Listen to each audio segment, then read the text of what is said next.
이 주일을 저희들에게 허락하셔서 주의 전에 부르시고 주의 말씀을 들을 수 있는 은총을 베풀어 주심을 감사를 드립니다.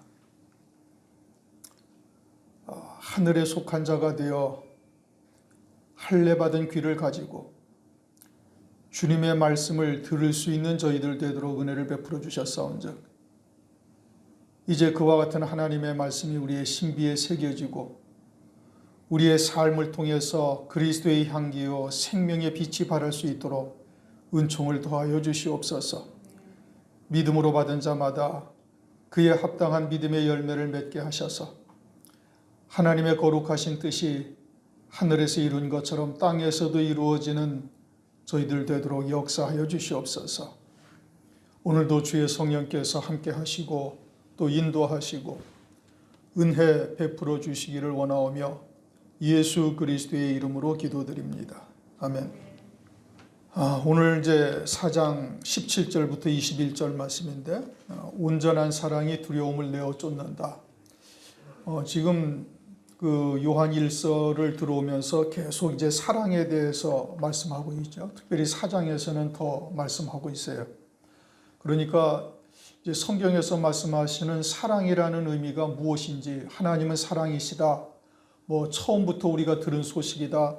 주님께서도 요한복음 13장에서 너희는 내가 너희를 사랑한 것 같이 너희도 서로 사랑하라 그 말씀하시잖아요. 이 사랑이라는 개념이 우리가 알고 있는 일반적인 사랑이라는 개념과 동일시하면은 이거는 참 문제가 심각한 겁니다. 지금까지 말씀을 들었는데 그냥 사랑이 무엇인지, 성경에서 말씀하시는 사랑이 무엇인지를 정확하게 딱 설명할 수가 있어야 되는 거예요. 말씀에 붙들려 산다. 사도행전 18장 5절 보면 이제 사도 바울이 말씀에 붙잡혀 예수가 그리스도인 것을 유대인들에게 증거하잖아요. 말씀에 붙들려 산다라는 것은 그 말씀이 그에게 생명이 되었다라는 의미이고 또 믿음으로 하나가 되었다는 의미도 되는 것이고 연합했다. 히브리서 4장 12절인가 말씀하고 있죠. 히브리서 4장인가? 우리가 하나님의 말씀을 받아서 유익이 되지 못하는 것은 믿음으로 화합치 아니함이라. 믿음으로 하나가 되었다, 그건 생명이 되었다라는 의미예요. 그렇게 되어졌으면은 그 말씀은 반드시 우리를 통해서 나타나게 되는 거예요. 그런데 이 사랑이라는 개념을 우리가 왜 이렇게 구체적으로 성경에서 설명하고 계시는가? 그것은 그렇게 하나님의 말씀을 아주 세밀하게 구체적으로 하나님의 사랑이 무엇인지를 아주 정확하게 딱 정의를 내리시는 겁니다. 그러니까 세상에서 말하는 일반적인 사랑의 개념과 전혀 다른 것이고 이것은 하나님의 사랑이요 하나님이 아니고서는 이와 같은 사랑을 행하실 수가 없고 그러니 성령이 우리 안에 내주하셔서 깨닫게 하신 것 자체가 하나님께서 은혜를 우리에게 베풀어 주신 거예요. 우리가 영원한 사랑이 무엇인지 그거는 인간적인 세상의 이치나 인간적인 도리로서 그것을 알 수가 있어요? 없어요? 없단 말씀이에요. 그러니까 이것이 성령으로 말미암아 하나님이 너희 안에 계시고 너희가 하나님 안에 계시다라는 것을 우리에게 반증하고 있단 말이에요. 증명하고 있는 거예요. 무엇을 알아서? 영원한 사랑이 무엇인지를 알고 있으니까. 그리고 그 영원한 사랑이 무엇인지를 깨닫고 이제 믿음이 성장해서 장성한 분량에 이르게 되어지면 그 사랑으로 우리가 사랑을 하게 되어지는 것이고 그 사랑으로 사랑을 한다는 것은 하나님이 내 안에 계시다 이런 뜻입니다. 성령이 내 안에 계셔서 그렇게 역사를 하고 계시다 이 뜻이에요. 그것이 우리에게 하나님의 말씀으로 나타나고 우리의 삶을 통해서 나타나는 거예요. 그렇게 해서 결과적으로 그렇게 최종적으로 성숙한 신앙이 되어서 나타나게 되어지면 그 사랑이 어떻게 나타나요? 주님이 내가 너희를 사랑한 것 같이 너희도 서로 사랑하는 것으로 나타나는 거예요. 요한일서 3장 16절 그가 우리를 위하여 목숨을 버리셨으니 우리가 이로써 사랑을 알고 우리도 형제를 위하여 목숨을 버리는 것이 마땅하니라. 주님이 내가 너희를 사랑한 것 같이 너희도 서로 사랑하라 하는 말씀과 똑같은 말씀이에요. 요한복음 13장 34절이나 요한일서 3장 16절 말씀이나 동일한 의미를 가지고 하시는 말씀이란 말이에요. 그런데 일반적으로 교회에서 이 사랑이라는 개념을 그냥 세상적인 개념, 인간적인 사랑으로 전부 다 바꿔버린 거예요. 사랑이 뭔지를 아는 거예요? 모르는 거예요? 모르는 거예요. 그리고 그 사랑으로 인간적인 사랑이나 세상에서 말하는 그 사랑으로 사랑하지 아니하면 그 사랑이 없다라고 얘기를 한단 말이에요. 그렇게 우리 교회 들어오면 사랑이 없다라고 얘기를 한단 말씀이죠. 이 기가 막힌 노릇이죠. 사람의 생각으로 사랑을 말하면은 이거는 큰 아주 오해. 그러니까 성경에서 아주 구체적으로 세밀하게 무엇이 사랑인지, 하나님이 언제부터 우리를 사랑하셨는지, 하나님의 사랑하시는 사랑이 과연 무엇인지를 우리에게 구체적으로 지금 계시하고 있는 거예요. 그러면 이와 같은 하나님의 사랑을 구체적으로 깨닫고 아주 세밀하게 깨달아서 우리의 심령 속에 그것이 와 닿게 되어지면은 예수를 시인하지 부인할 수가 없다 이겁니다. 삶에 있어서도 마찬가지고 장차 환난 날에 있어서도 마찬가지가 되는 것이고, 그러한 사랑이 내 안에서 이제 영구로서 열매가 되어져 나타나면 어떻게 나타나요? 형제를 사랑하는 것으로 나타나게 되어지는 거예요. 그러한 형제를 사랑하는 것으로 나타나게 되어지면 그 사랑이 어떻게 된 거예요? 온전해진다 이겁니다. 그렇게 사랑이 온전해진 것이 우리에게 삶을 통해서 열매가 맺혀지게 되어지면, 그렇게 되어지면 두려움이 이제 사라지게 되어지는 거예요. 왜요? 그런 하나님의 사랑은 세상의 어떤 피조물이 끊을 수가 있어요, 없어요? 없다는 말씀이에요. 로마서 8장에서 아주 기품이나 사망이나 또는 세상에 있는 그 어떠한 피조물도 이러한 하나님의 사랑에서 우리를 끊을 수가 없어요. 그러니 그러한 하나님의 사랑을 깨닫고 영적으로 체험한 자가 되어지면 그 하나님의 사랑을 떠날 수가 없는 거예요. 그렇게 그 하나님의 사랑에 붙들려서 그건 영원한 사랑이요 영원한 생명이 되어지니 잠시 있다 사라질 이 육신의 목숨까지도 버릴 수 있는 자의 자리에까지 이르게 되어진다 이겁니다. 그렇게 해서 순교를 할 수가 있는 거예요. 환난 날에 왜 배도를 하지 아니하는가? 이 하나님의 어마어마한 사랑을 우리가 깨닫고 믿음으로 받은 자가 되어지고, 이제는 그 사랑 안에 내가 녹아진 자가 되어지니 그 사랑을 감히 떨쳐버릴 수가 없는 거예요. 잠시 살다가 갈 이 육체의 목숨, 그것도 남아있는 시간이 얼마 남지도 아니하는 그 육신의 목숨의 평안함을 위해서, 그 육신의 목숨을 지키기 위해서 이 하나님의 사랑을 버릴 수가 있느냐? 버리지를 못하는 거예요. 그러니까 내가 영에 속한 자, 그리스도인의 처음이 뭐가 돼야 되는 거예요? 세례받은 자, 영에 속한 자가 돼야 되는 거예요. 새 생명으로 사는 자가 되어졌으면 그것을 산 자라고 성경에서 말한다는 말이죠. 산 자가 되어졌으면 이와 같은 하나님의 말씀을 통해서 반드시 그 영이 자라가게 되어져 있어요. 죽은 자가 아니고 산 자의 특징은 뭐예요? 들으면은 그게 자라나가는 거예요. 여러분들이 듣고 그냥 이제 흔히 비유로 그러잖아요. 콩나물 시루에 물 주면은 물은 다 빠지는 것 같아. 근데 콩나물이 자라요, 안 자라요? 자란다는 말씀이에요. 근데 콩나물이 물을 주면은 그냥 물이 쫙 빠져가지고 아무것도 아닌 것 같지만 하루가 지나고 일주일이 지나고 열흘이 지나면 그것이 콩나물이 자라듯이 우리의 신앙이 내가 산자요 깨어있는 자가 되어지면, 거듭난 자가 되어지면 반드시 이와 같은 말씀이 생명의 빛을 비추어서 자라나가게 되어져 있고, 자라나가는 자가 되어져서 성숙한 신앙에까지 이르게 되어지면, 그럼 어떻게 성숙한 신앙이 이뤄요? 하나님의 말씀을 아주 구체적으로 또 세밀하게 조직적으로 깨달아야 되는 거예요. 하나님의 사랑이다. 여기서 이제 설명할 수가 있잖아요. 뭘 통해서? 이 요한일서 4장을 쭉 거쳐오면서 하나님이 우리를 사랑하시는 사랑이 어떠한 사랑인가를 깨닫는 거예요. 독생자의 생명과 내 생명을 바꾸신 거예요. 나를 사랑하시는데 얼만큼 사랑하시느냐면 독생자를 버리시기까지 나를 사랑하시는 거예요. 그리고 모든 진노를 독생자에게 다 쏟아부으셔서 하나님 앞에 우리를 의롭다라고 하시는 거예요. 그러니까 예수 그리스도를 믿는 나를 하나님이 보시기에는 죄가 하나도 없는 자, 완전히 깨끗한 자, 성결한 자로 하나님은 나를 바라보신단 말씀이에요. 누구를 통해서? 그리스도를 통해서. 그리고서는 우리 그냥 구더기 같고 벌레 같은 우리들인데, 그럼에도 불구하고 하나님께서는 하늘의 영광을 예비하시되 최고의 영광을 예비해 놓으시고, 이 마지막 때 우리를 부르셔서 이 마지막 때 사람으로서는 도저히 헤아려 알 수 없는 하나님의 나라의 비밀들을 그냥 낱낱이 성경을 통해서 다 깨닫게 하셔서 우리를 사랑하시는 하나님의 사랑이 무엇인지를 그가 그 하나님의 사랑을 완전히 깨닫는 자가 되어지는 거예요. 요한복음 13장 23절을 보면 사도 요한이 예수님의 품에 딱 의지해서 너희들 중에 한 사람이 나를 팔리라. 그러니까 사도 요한은 예수님의 품에 딱 의지해서 저들 중에 누가 주님을 팔까요? 주님.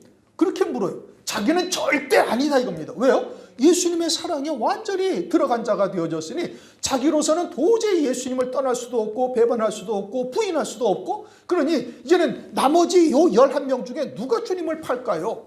라고 물어요. 우리가 그와 같은 하나님의 사랑에 완전히 녹아진 자요, 사도 요한처럼 주님의 품에 안긴 자가 되어진다면 환난 날이 전혀 두려워하지 않은 거예요. 그러니까 하나님은 사랑이시고 그 하나님의 사랑을, 온전한 하나님의 사랑을 깨달은 자가 되어지면 어떻게 된다고? 두려움이 내어쫓는다 이겁니다. 그것은 은혜 시대에도 마찬가지예요. 은혜 시대에도 이와 같은 하나님의 사랑을 우리가 깨닫지 못하니까 세상에서 또는 환경으로 또는 사람을 통해서 다가오는 여러 가지의 연단 가운데 때로는 주저앉기도 하고 낙심이 되기도 하고, 하나님은 과연 살아계신가 뭐 어쩌고 저쩌고 뭐 하면서 그냥 원망 불평 좌절하기도 하지만, 이 하나님의 사랑을 우리가 깨닫고 믿음으로 받는 자가 딱 되어지면은, 그러면은 그러한 환경을 넉넉히 이기는 자가 되는 거예요. 믿음으로 이겨나갈 수가 있다 이겁니다. 환난도 이겨나갈 수가 있는 자가 되도록 하나님께서 우리를 은혜를 베풀어 주시는 거예요. 그러니 온전한 사랑이 두려움을 내어쫓는다.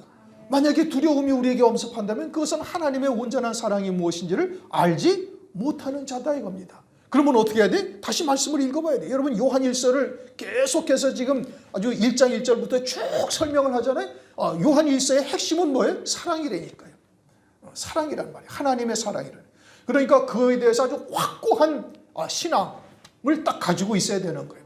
그래야만 우리가 오늘날도 승리를 할 수가 있고 환난 날도 이겨나갈 수가 있는 자가 되어지는 거예요. 그러니 오늘은 온전한 사랑이 두려움을 내어쫓는다. 17절부터 한번 보십시다. 17절. 이로써 사랑이 우리에게 온전히 이룬 것은 우리로 심판날에 담대함을 가지게 하게 합니다. 하나님의 사랑이 우리에게 온전히 이루었다. 이제 지난 시간과 저지난 시간을 통해서 우리가 쭉 상고를 한 바죠. 7절부터 아주 구체적으로 말씀하고 있어요. 9절을 보면은 하나님의 사랑이 우리에게 이렇게 나타난 바 되었으니 하나님이 자기의 독생자를 세상에 보내시면 저로 말미암아 우리를 살리려 하심이라. 나를 살리기 위해서 독생자를 이 땅에 보내셨다. 이미 말씀드린 것처럼 하나님께서는 나를 사랑하시되 누구를 사랑하신 것 같이 사랑하시는 거예요? 독생자를 사랑하신 것 같이 사랑하는 거예요. 그래서 내 생명과 독생자의 생명을 바꿔버리는 거예요. 그럼 나를 얼마나 사랑하신다는 거예요? 독생자를 사랑하신 같이 하나님께서 우리를 사랑하신다는 거예요. 거기에다가 그뿐만이 아니라 요한일서 3장 11절을 보면 우리가 서로 사랑할지니 이는 너희가 처음부터 들은 소식이라. 그 어떠한 피조물도 있기 전부터 하나님께서는 그 기쁘신 뜻을 정하시고 오늘 기도하신 것처럼 아주 천사가 지어지기도 전에 하나님께서는 우리를 낳으셨는데, 우리를 낳으시기 전에 먼저 독생자를 낳으셔서 독생자로 하여금 아버지의 기쁘신 뜻을 하늘에서 다 이루어 놓으신 거예요.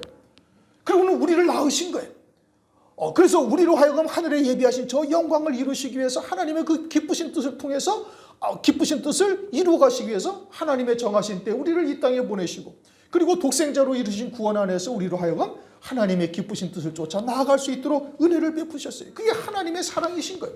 독생자에게 모든 하나님의 분노, 우리의 죄값에 해당하는 모든 분노를 독생자에게 다 쏟아부으셔서 피 흘려 십자가에서 어마어마한 고통을 당하시게 하실 뿐 아니라 지옥의 심판 때까지 함께 그리스도를 내려보내셔가지고 우리를 대신해서 지옥의 심판도 주님이 다 받으시고, 그래서 주님께서 엘리 엘리 라마 사박다니 나를 어찌하여 버리셨나이까, 지옥의 심판 때 내려갔다 올라오셔가지고는 어떻게 나를 버리셨나이까, 어찌하여 나를 버리셨나이까 하고 부르짖으시잖아요.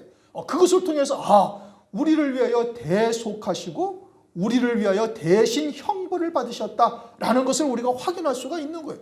그러니 우리를 사랑하시되 독생자와 같이 사랑하시는 거예요. 그리고서는 우리에게 독생자를 화목제로 보내셔가지고 하나님도 의로우시고, 왜요? 우리의 모든 죄값을 다 진노를 쏟아부으셨으니, 그리고서는 독생자를 믿는 우리들도 의롭다 하심을 입게 하시고, 그래서 독생자를 화목제로 두셨으니 이와 같이 하나님이 우리를 사랑하셨다 뿐만 아니라 그것을 통해서 믿는 자에게 성령을 부어주셔가지고 이제는 하나님의 보좌 우편 영광에까지 이르게 하시는 은총을 우리에게 베풀어 주시는 거예요. 그러니 이와 같은 하나님의 사랑을 받은 우리들이 어떻게 할 것인가? 우리도 주님처럼 주님이 우리를 사랑하신 같이 우리도 서로 사랑하는 것이 마땅하다. 그렇게 말씀을 하고 있는 겁니다.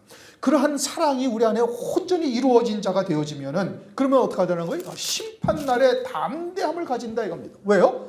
하나님께서 우리에게 베풀어 주신 사랑을 우리가 온전히 깨닫고 믿음으로 하나가 되어져서 이제 그와 같은 영생의 열매를 맺는 자가 되어졌으니, 그러면 영생의 열매를 맺는 것이 어떻게 나타나요? 12절 말씀처럼 12절을 한번 읽어보시죠. 어느 때나 하나님을 본 사람이 없으되 만일 우리가 서로 사랑하면 하나님이 우리 안에 거하시고 그의 사랑이 우리 안에 온전히 이루느니라. 하나님의 사랑이 우리 안에 온전히 이루어진 표징이 뭐예요? 내가 너희를 사랑한 것 같이 너희도 서로 사랑하는 거예요. 그래서 형제를 사랑하되 목숨을 버리기까지 사랑할 수 있는 자가 되어지면 하나님의 사랑이 우리 안에 온전히 이룬 것이고, 하나님의 사랑이 우리 안에 온전히 이루었다라는 것은 로마서 13장 10절 율법의 완성은, 사랑은 율법의 완성이다.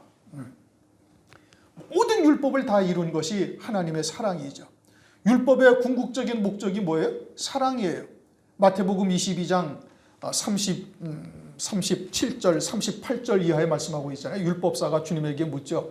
율법 중 가장 큰 계명이 무엇입니까? 그러니까 하나님을 사랑하고 네 이웃을 네 몸과 같이 사랑하라. 이것이 온 율법의 강령이다. 그래서 주님이 그 사랑이 무엇인지를 이 땅에 오셔서 보여주신 거예요. 참 사랑이. 그런데 유대인들은 어떻게 사랑해요? 율법의 문자대로 눈에는 눈, 이에는 이, 생명은 생명, 피는 피, 이렇게 사랑한다는 말씀이죠. 그러니까 우리가 상대방이 나에게 이빨을 하나 딱 부러뜨렸으면 나도 이빨을 딱 한 개만 부러뜨려야지 그 이상 부러뜨리면 그건 원수 갚는 것이 되는 거예요. 그러니까 상대방을 내 몸과 같이 사랑하기 위해서는 나를 해한 것만큼만 딱 해야 되는 거예요. 그것이 율법적 사랑이에요. 그래서 유대인들은 그렇게 사랑하면 그것이 사랑을 다 이룬 것이라고 생각을 했는데, 주님이 오셔서 하나님의 사랑의 본질이 무엇인지를 우리에게 보여주신 겁니다. 마태복음 5장을 보면은 주님께서 오셔서 율법에서 말씀하시는 복에 대한 개념도 완전히 바꾸시죠. 바꾸시는 것이 아니라 복에 대한 개념의 정확한 하나님의 뜻이 무엇인지를 우리에게 다시 말씀하시는 거예요. 정확한 뜻을 깨닫게 하시는 것이죠.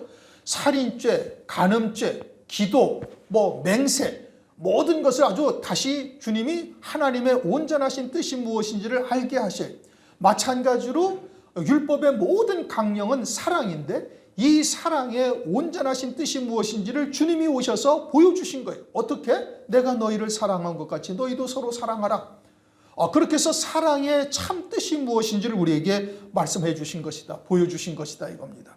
그렇게 사랑하는 자가 되어지면 우리가 어떻게 되는 거예요? 하나님의 모든 율법을 온전히 이룬 자가 되어지는 거예요. 로마서 10장 4절쯤인가를 보면은 율법의 마침이다 그렇게 말씀하셔요. 그리스도께서 주님이 모든 율법을 다 이루신 분이에요. 어떻게 율법을 다 이루셨어요? 우리를 온전한 사랑으로, 하나님의 사랑으로 우리를 사랑하시니 율법을 다 이룬 것이 되는 거예요. 그래서 사랑은 율법의 완성이다 라고 말씀하고 있는 것이죠. 그러면 우리도 그와 같이 주님과 같이 사랑하는 것이 되면, 그러면 주님의 사랑이 어떠한 사랑이요? 이제 하나님의 사랑이 그래서 이제 무엇인지를 쭉 요한 1서를 통해서 우리에게 계시하고 있는 거예요. 그래서 우리도 그 사랑이 무엇인지를 깨닫고 그 사랑으로 사랑을 하는 자가 되어지면 우리도 율법을 다 이룬 자가 되어지는 거예요. 완전한 의로움에 이르게 되어지는 것이죠. 그렇게 되어지면 어떻게 된다고요? 심판대 앞에서 담대함을 얻는다 이겁니다. 하나님의 심판은 말씀으로 심판을 하시는 것이죠.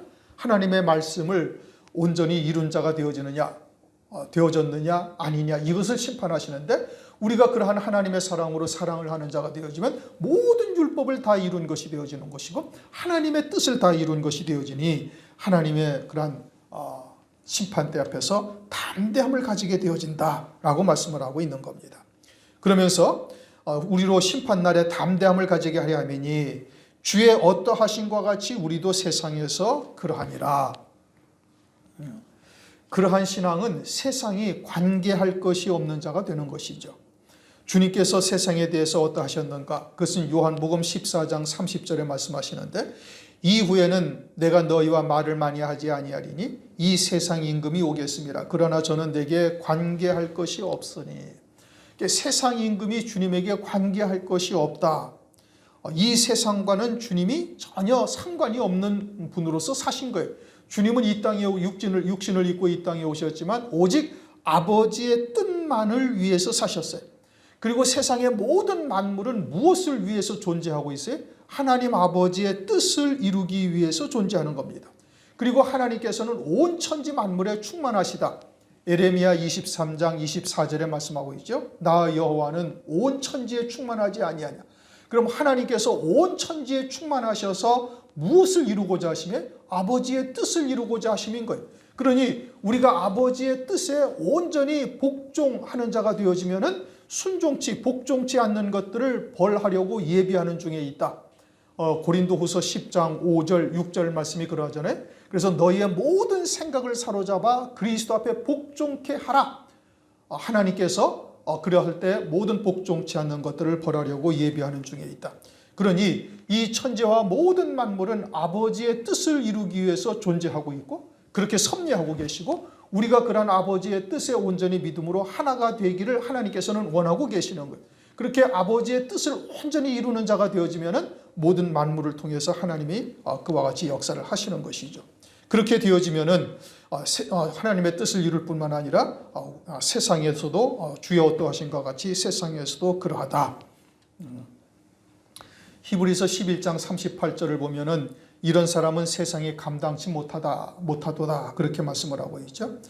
그들은 세상의 것에 전혀 영향을 받지 아니하는 거예요. 하나님의 뜻이 무엇인지를 이 마지막 때 깨달았으니 그러한 하나님의 뜻에 전심전력 하나가 되어져서 나아가고 있으니 하나님의 뜻에 믿음으로 하나 되어진 그들을 통해서 하나님의 뜻을 이루시고 또 세상은 세상과 관계가 없으니 세상이 그들을 감당하지 못하다. 빌립보서 4장 11절 이하에서도 말씀하고 있죠.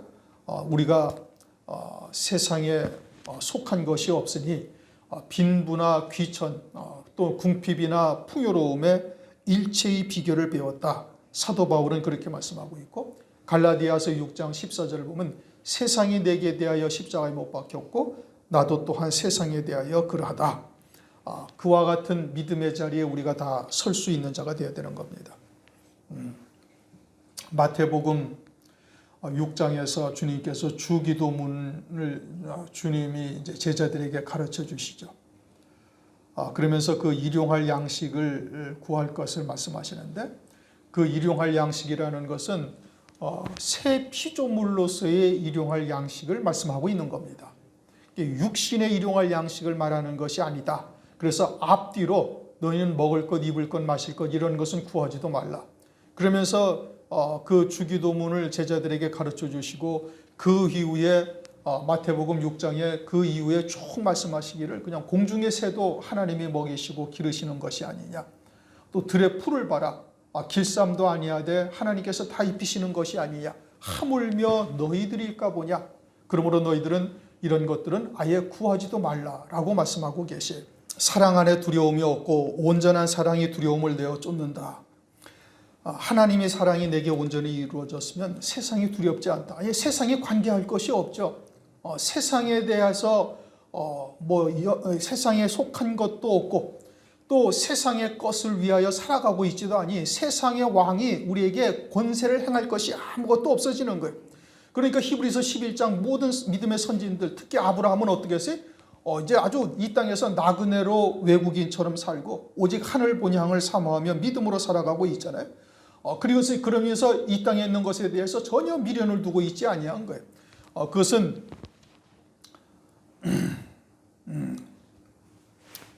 마귀의 가장 큰 권세는 우리의 육신의 목숨을 빼앗는 것이 가장 큰 권세인데 그것까지도 오히려 우리에게 상급과 영광으로 하나님께서 주신다라는 것을 우리가 깨닫고 있으니 그것마저도 두려워하지 아니하는 자가 되니 세상이 감당치 못할 자다라고 성경에서 말씀을 하고 있는 것이고 또한 그러한 하나님의 사랑은 로마서 8장 38절 내가 확신하노니 사망이나 생명이나 천사들이나 권세자들이나 현재일이나 장래일이나 능력이나 높음이나 깊음이나 다른 아무 피조물이라도 우리를 주 예수 그리스도 안에 있는 하나님의 사랑에서 끊을 수 없느니라. 그러니 이 세상의 그 어떠한 피조물도 하나님의 사랑에서 우리를 끊을 수가 없다라고 말씀하고 있어요. 그러므로 우리가 그와 같은 하나님의 사랑을 깨닫고 믿음으로 사는 자가 되어졌으면 세상에 그 어떤 것도 두려울 것이 없게 되어지는 것이죠. 오늘날 우리가 은혜 시대에도 여러 가지 연단의 과정들이 있습니다. 광야길을 우리에게 걷게 하시죠. 그러나 그것은 우리로 하여금 하나님의 말씀을 믿는 믿음으로만 사는 자로 세우시는 하나님의 은혜인 거예요. 사랑이죠. 섭리인 겁니다. 만약에 하나님께서 그러한 사랑을 우리에게 거두셨다면 그렇게 시험을 하실 이유도 없어요. 저울에 달아보실 이유도 필요가 없어지는 거예요. 우리를 사랑하시니 우리를 저울에 달아보시고 때로는 마귀에게 붙여서 우리를 연단하시고 불순종의 씨앗들을 갖다가 뽑아내시려고 하나님께서 험한 길 또는 물 없는 곳으로 우리를 이끌어 가시는 겁니다. 그렇게 해서 우리가 신앙의 장성한 분량에까지 이르러서 하나님의 사랑을 확신하는 자가 딱 되어지면 환난 날에도 전혀 두려워하지 아니하는 거예요. 그러한 육신의 목숨을 빼앗긴다 할지라도 빼앗기는 것이 아니라 버릴 권세로 버리고 다시 얻을 권세로 얻는 자가 되어지는 것이죠. 그러니 환난이 오히려 소망이 되어지는 겁니다. 육에 속한 자들은 환난이 두렵죠. 환난이라는 단어 자체도 싫어하는 겁니다. 그러니까 아예 교회에서 적그리스도의 환난이나 말세에 대한 이야기조차 꺼내지도 않아요. 그러나 이와 같이 하늘에 속한 자가 되어져서 하나님의 사랑에 확신하는 믿음을 가진 자가 딱 되어지면 환난이 오히려 소망이고 그 환난이 나로 하여금 참으로 구더기 같은 인생인 우리들을 첫째 부활이라는 어마어마한 영광의 자리에 이르게 하시기 위한 하나님의 사랑이라는 것을 깨달으니 도리어 그것이 우리에게 소망이 되고 믿음으로 달려갈 수 있는 자가 되어지는 것이죠. 그러므로 오늘날 이 마지막 때에 부단히 하나님의 말씀으로 채워져야 되는 겁니다. 그것도 때에 따른 말씀으로 채워져야 되는 거예요. 그래야만 그 믿음이 반석 위에 지은 집과 같은 믿음이 되어지는 겁니다. 그저 그냥 믿습니다 한다고 되는 것이 절대 아니다 이겁니다.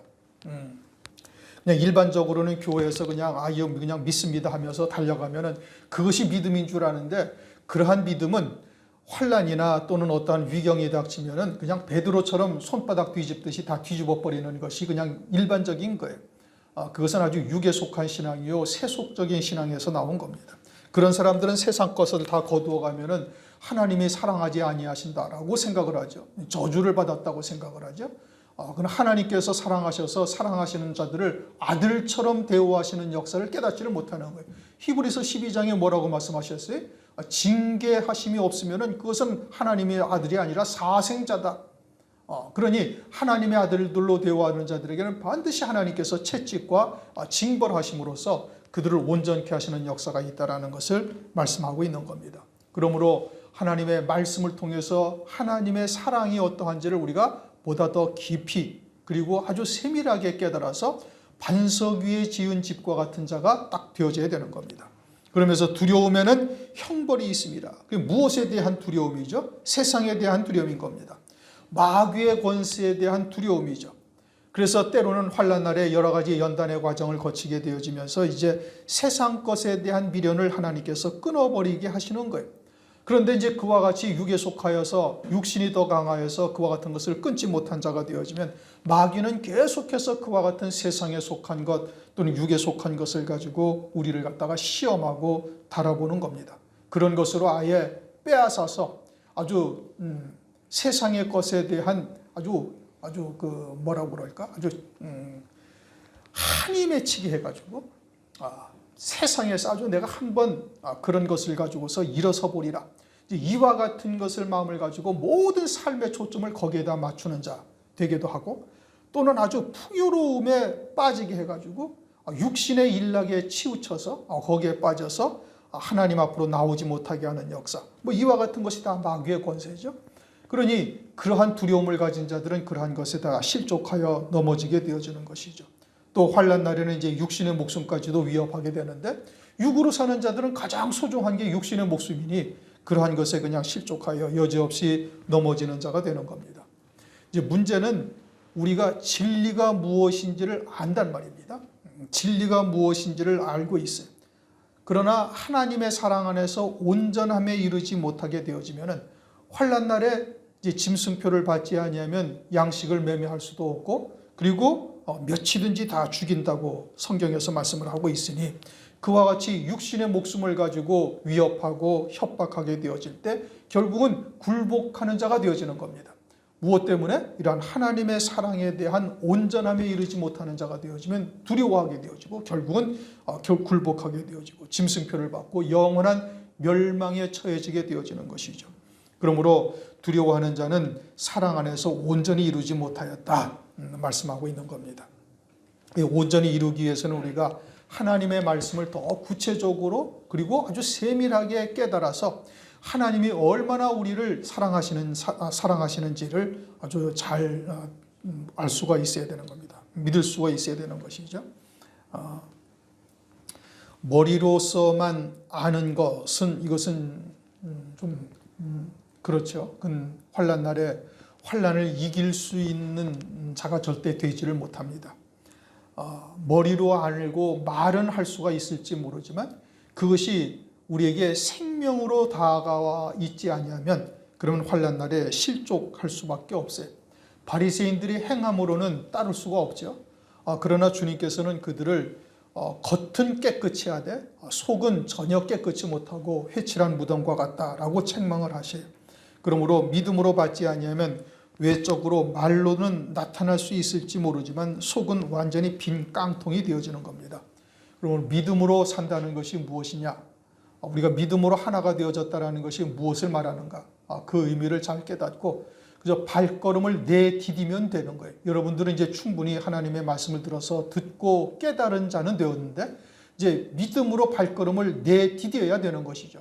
그래야 그것이 온전한 생명이 되어지고 환난 날에도 넉넉히 이겨나갈 수가 있는 겁니다. 그것을 시험하려고 여러분들 앞에 여러 가지의 문제들을 안겨주시는 겁니다. 그것이 나를 사랑하셔서 세상에 속한 것들이 무엇에 약한지를 하나님께서는 더 잘 아시니 마귀를 통해서 우리로 하여금 온전히 땅에서 끊어진 자, 육에 속한 것에서 완전히 베어진 자가 되게 하시기 위해서 여러 가지로 역사를 하시는 것이죠. 그러면은 하나님의 말씀을 의지하여 그냥 믿음으로 내디디면 되는 거예요. 그러면 그 다음은 하나님께서 완전히 책임을 지시는 겁니다. 19절 우리가 사랑함은 그가 먼저 우리를 사랑하셨습니다. 우리가 어떻게 사랑을 해요? 영원한 사랑으로. 그것은 하나님의 사랑이죠. 영원한 사랑으로 사랑을 한다라는 것은 하나님의 진리의 말씀을 쫓아 상대방을 첫째 부활의 영광, 내게 예비하신 그와 같은 영광의 자리에까지로 인도하시는 하나님의 말씀 안에서 사랑하는 거예요. 주님이 우리를 사랑하신 같이 사랑하는 것은 그렇게 사랑하는 것이죠. 그것은 이미 이제 충분히 설명을 드렸어요. 우리가 사랑함은 그가 먼저 우리를 사랑하셨습니다. 이제 요한일서 3장 11절에 처음부터 들은 소식이다. 그러니 우리가 하나님께서 우리를 낳으시기 이전부터 우리를 위해서 기쁘신 뜻을 정하시고 그 뜻대로 하나님께서는 이루어 가시죠. 에베소서 1장 11절 그 마음의 원대로 역사하시는 자의 뜻을 따라서 우리가 예정을 입었다. 하나님께서는 우리를 그렇게 사랑하시는 겁니다.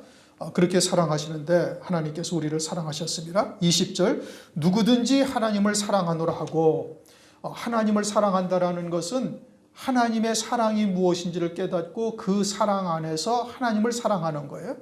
이게 하나님의 사랑으로 사랑을 하는 겁니다. 그것은 하나님이 내 안에 계시고 내가 주님 안에 있다라는 의미인 겁니다. 그러면서 형제를 미워하면 그러면은 육신적으로 사랑하는 것이 형제를 사랑하는 것이에요? 그것은 아니죠. 여기서 형제를 미워한다라는 것이 막 미워하고 분노하고 증오하고 이것을 의미하는 것이 아니라 육신적인 사랑, 세상의 사랑으로 사랑을 하는 것도 하나님의 사랑으로 사랑하지 아니하면 그건 형제를 미워하는 것과 똑같은 겁니다. 그러니까 이 말씀을 지금 문자대로만 해석을 하면 안 되는 거예요.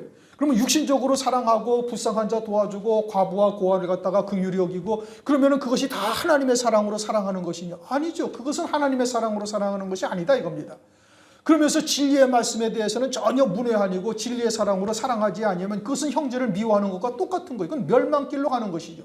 육신적인 사랑을 사랑이라고 이야기하고 있다면 이건 형제를 미워하는 것과 똑같다 이 뜻인 겁니다.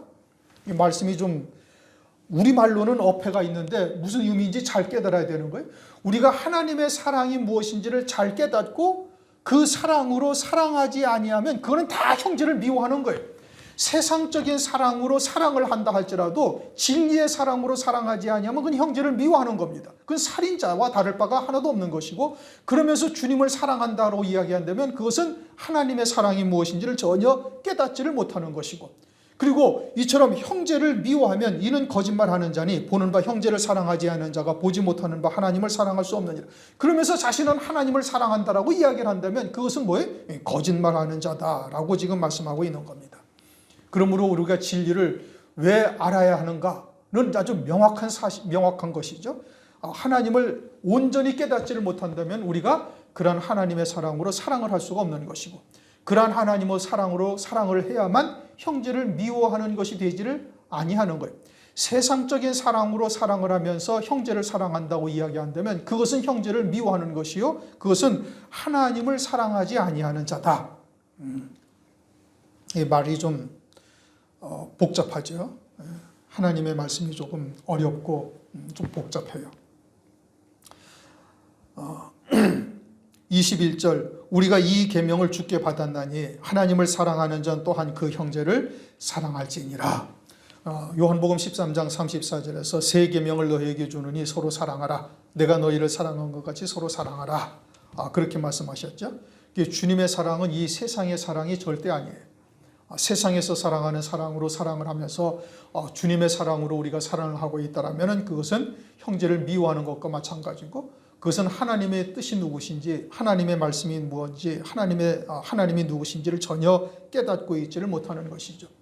성경에서 말씀하시는 사랑이라는 개념은 세상에서의 사랑이라는 개념과 전혀 다른 것이다. 그러므로 우리가 형제를 사랑한다라는 것은 무엇을 말하는가? 그것은 진리의 사랑으로 형제를 사랑하는 것이요, 그것은 주님이 우리를 사랑하신 것처럼 우리도 형제를 위하여 목숨을 버리기까지 할 수 있는 사랑이 되어져야 될 것을 말씀을 하고 있는 겁니다. 빌립보서 2장 17절을 보면 만일 너희 믿음의 제물과 봉사 위에 내가 나를 관제로 드릴지라도 나는 기뻐하고 너희 무리와 함께 기뻐하리니. 사도 바울이 그렇게 고백을 했죠. 내가 너희를 위하여, 너희의 믿음을 위해서 내가 순교의 제물로 드려진다 할지라도 나는 그것으로 기뻐하다 간다. 그러니 온전한 사랑으로 사랑을 하고 있는 것이고, 우리도 그러한 사랑으로 사랑을 하는 자여야 되는 겁니다. 그러한 사랑으로 교회 안에 있는 형제를 사랑할 수 있어야 되는 거예요. 옆구리 찔러서 절받기 같은 말인데, 목사는 이제 먼저 하나님께서 그러한 하나님의 뜻을 말씀을 통해서 깨닫게 하시고 또 체험하게 하시고, 그리고 여러분들에게 이제 그와 같이 영적으로 체험되어진 하나님의 사랑을 말씀을 통해서 여러분들에게 전하고 있는 거예요. 그러면은 목회자는 지금 여러분들에게 이와 같은 하나님의 사랑으로 사랑을 하고 있는 겁니다.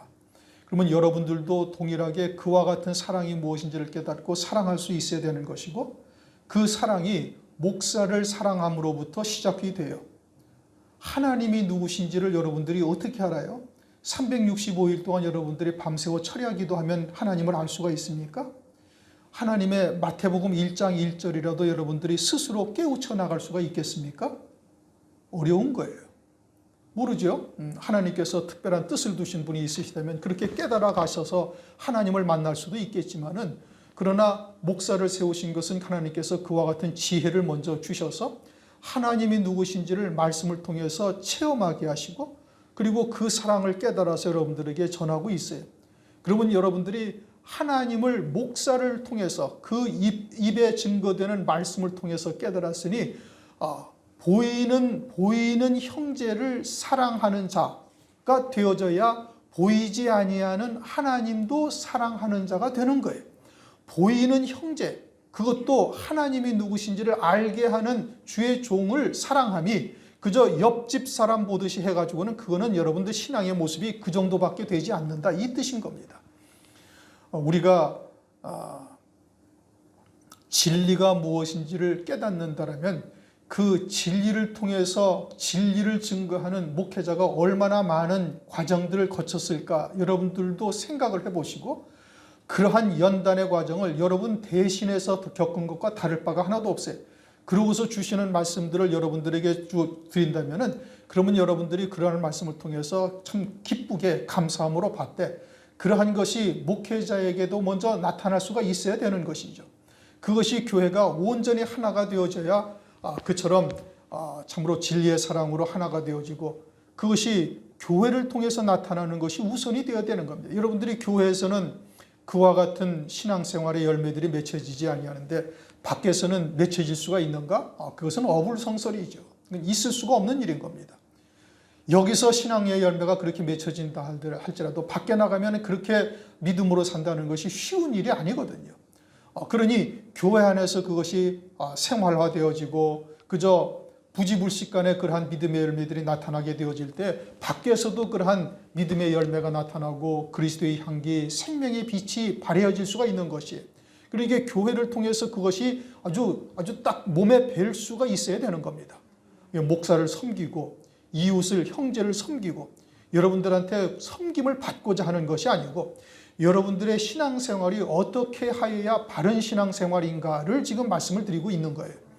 우리가 그와 같은 형제를 사랑하기를 하나님을 사랑하는 것처럼 나타날 수가 있어야 되는 것이죠. 그래야 그 사랑이 나를 통해서 내 안에서 사랑이 온전해진 것이고, 그렇게 되어졌을 때 세상을 이기는 자가 되어지고 장차 다가올 환난을 넉넉히 이기는 자가 되어지는 것입니다. 기도하시겠습니다. 하나님 감사합니다. 오늘도 요한일서 4장 말씀을 통해서 하나님의 사랑이 무엇인지, 하나님의 사랑이 우리에게 어떻게 임하셨는지, 어떻게 하여야 하나님의 사랑이 나를 통해서 온전해지는지 말씀을 통해서 깨닫게 하시고 또 인도하심을 감사를 드립니다. 이러한 말씀이 우리에게 생명이 되고 온전한 믿음으로 하나가 되어져서 이제는 우리의 삶 가운데 이러한 하나님의 말씀이 열매가 맺힐 수 있도록 은혜를 베풀어 주시옵소서. 하나님의 사랑의 온전함이 이루어질 때 두려움을 내어 쫓는다 말씀하셨사온즉, 이 은혜 시대에도 그와 같이 두려움을 내어 쫓으며 세상이 관계할 것이 없는 자로 우뚝 설 수 있게 하실 뿐 아니라 장차 다가올 환난 날에 넉넉히 승리하는 큰 용사가 될 수 있도록 은혜를 베풀어 주옵소서. 예수 그리스도의 이름으로 감사하며 기도드리옵나이다. 아멘.